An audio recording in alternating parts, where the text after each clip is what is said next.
Welcome back to another episode of horror. My name was written on the wall in blood.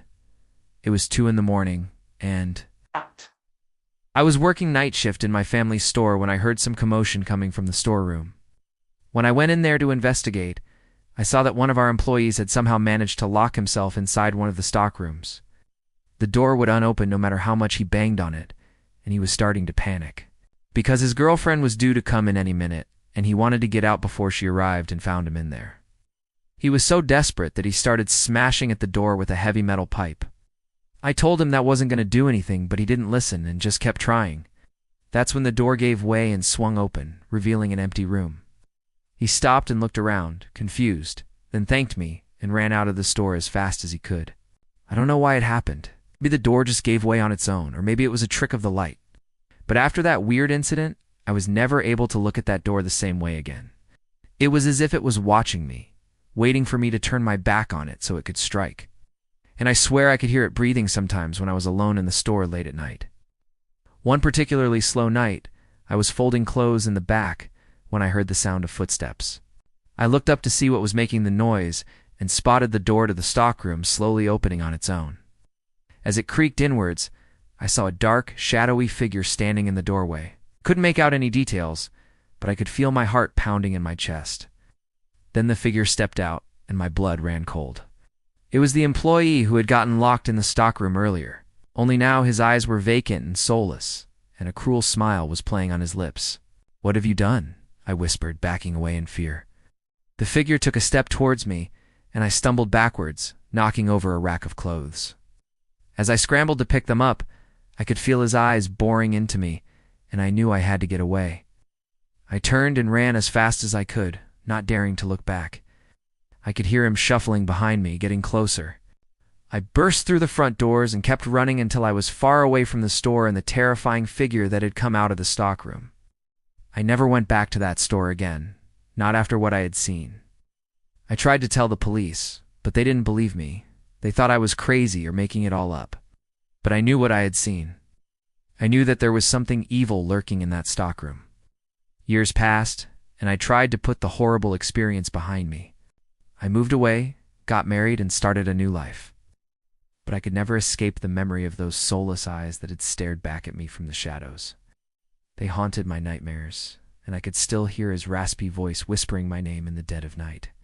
Then one day, I was going through some old boxes in the attic, when I came across a photo of the creepy employee. Couldn't believe my eyes. The face staring back at me was the same one that had appeared in my nightmares for years.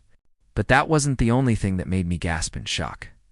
The name written on the back of the photo in shaky handwriting was my name.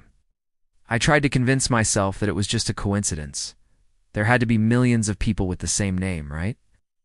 But as I stared at the photo, I couldn't shake off the feeling that something was very wrong. The face in the picture seemed familiar, like I had seen it before, but I couldn't place it. It was driving me mad. So I did the only thing I could think of. I went online and started searching for the name. After hours of searching, I finally found something. It was a news article from the local newspaper, and the headline read, "Body found in stockroom at family store." The article reported that the body of an employee had been found in the stockroom of my family's store several years ago. And guess what?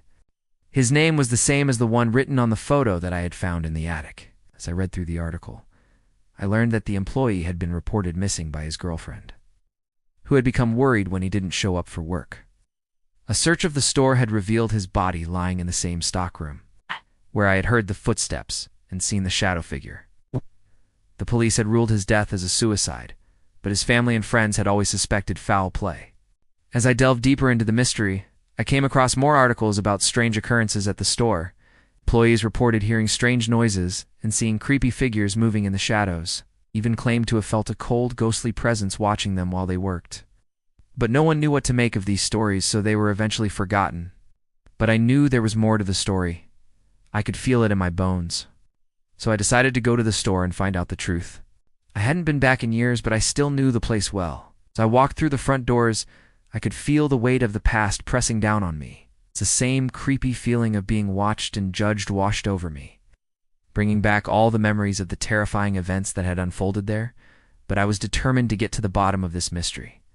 I went straight to the stockroom where the employee's body had been found. Nothing had changed. It was still filled with the same boxes and shelves, but now it felt different. It was as if the room itself was hiding something sinister. I could feel the presence of the creepy employee with me, and I knew that I was in danger.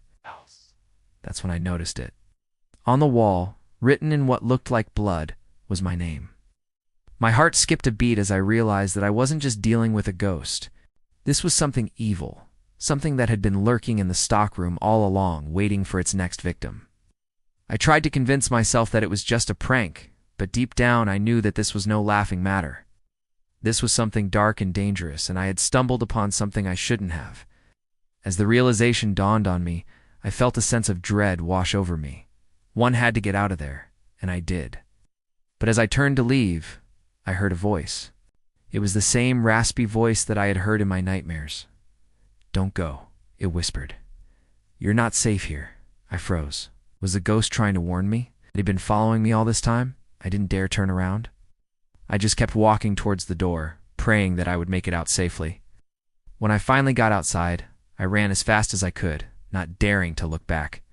I could feel the eyes of the creepy employee burning into my back, as if he was trying to drag me back into that cursed stockroom. I didn't stop running until I was far away from the store and the evil that lurked within its walls. From that day forward, I never went near the store again. I couldn't risk encountering the evil that awaited me inside. But every night I hear the whisper of his voice in my dreams. "Don't go," it warns. "You're not safe here." And I wake up in a cold sweat, knowing that I will never escape the terror of the stockroom and the name written in blood. And that's all for this week's episode. Thank you for watching. If you enjoyed the video, please don't forget to like and subscribe for more content. And as always, stay safe.